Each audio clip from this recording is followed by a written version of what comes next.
আজ আমার গল্প কথায় একটা নতুন গল্প নিয়ে চলে এলাম তোমাদের সঙ্গে। তো আজকে যেহেতু শনিবার, তাই সকাল থেকে একটু ঢিলেমি চলেছিল কাজে। তো ভাবছিলাম কি রান্না করব, যেহেতু শনিবার নিরামিষ, তাই ভাবলাম যে আজকে একটু ফ্রাইড রাইস বানিয়ে দিই। চালগুলো অনেক দিন থেকেই পড়ে আছে। তো আমার ছোটো মেয়ে তো একটু ভোজন রসিক বাঙালি, তো একটু খেতে ভালোবাসে, তাই বাড়িতে আছে। তো এদিকে আমি চাল ভিজিয়ে ছাদে এলাম। কাপড় জামাগুলো দিয়েছিলাম, একটু রোদের দেখা দিয়েছিল, তার মধ্যেই দেখো বৃষ্টি নেমে গেল। মানে ওয়েদারের কি খামখেয়ালিপনা। তো একটা গাছ মাত্র বাঁচিয়ে রেখেছিলাম, ছাদে রেখে দিয়ে গেছি। তো এটা ফুল ফুটলে তোমাদের সঙ্গে অবশ্যই দেখাবো। তো আকাশটা দেখেছো, মানে মানে আকাশ ভেঙে পড়ছে, বৃষ্টি সব সময় লেগেই আছে।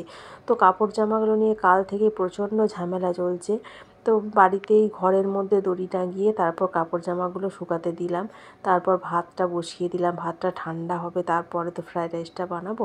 আর এদিকে সবজিপাতি যা যা মোটামুটি কাটাকাটিগুলো করে নিচ্ছি। তো সকাল থেকে বৃষ্টিতে এখানে ভিজলাম। তো বৃষ্টিতে ভিজলেই আমার আবার মাথা ব্যথা শুরু হয়ে যায়। আর এই তো কয়েকদিন আগে জ্বর সর্দি কাশি হলো।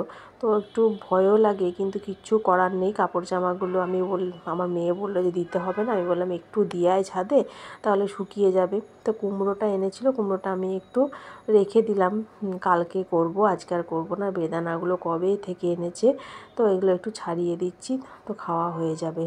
তো ভাতটা নিয়ে এসে একটু ঠান্ডা করতে দিয়ে দিই, তারপর হচ্ছে বাকি যা যা কাজ আছে সেগুলো করব। তো শনিবারে নিরামিষে কিছু খেতে চায় না, এমনি নানান রকম যতই সবজিপাতি যাই করা হোক, কিছুই নাকি তাদের পছন্দ হয় না।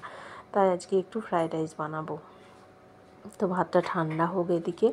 আর এদিকে হচ্ছে পনিরটা ভাজতে দিয়েছি, পনিরটা একটু আলু পটল দিয়ে তো সবজি করব, কারণ আমার শাশুড়ি মা আবার এটা সেটা খেতে পারেন না, তাই ওই সিম্পল একটা সবজি বানাবো। আর এদিকে ফ্রাইড রাইসটাও হয়ে গেছে।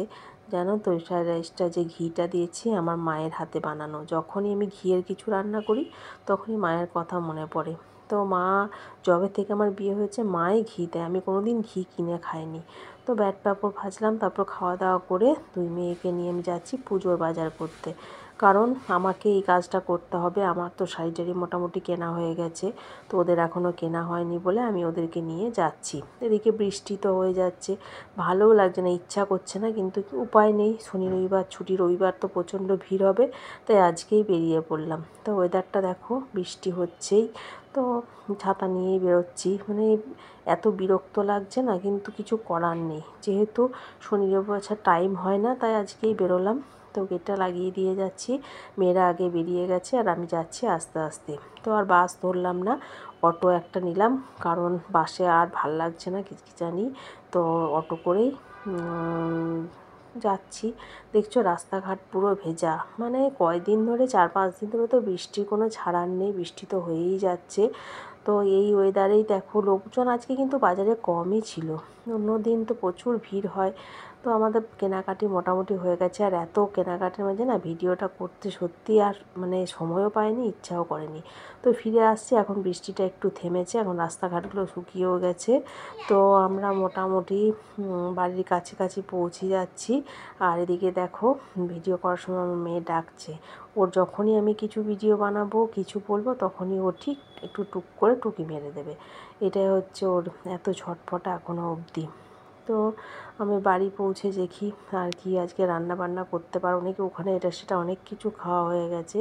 তো বাড়িতে এসে একটু টিস্যু দিয়ে মুখটা পরিষ্কার করে নিলাম, কারণ এত ধুলো নোংরা। আর রাত্রেবেলা স্নান করতে পারবো না, কারণ ঠান্ডাও লাগছে, ওয়েদারটা তো খুব একটা ভালো নেই, বর্ষাকাল।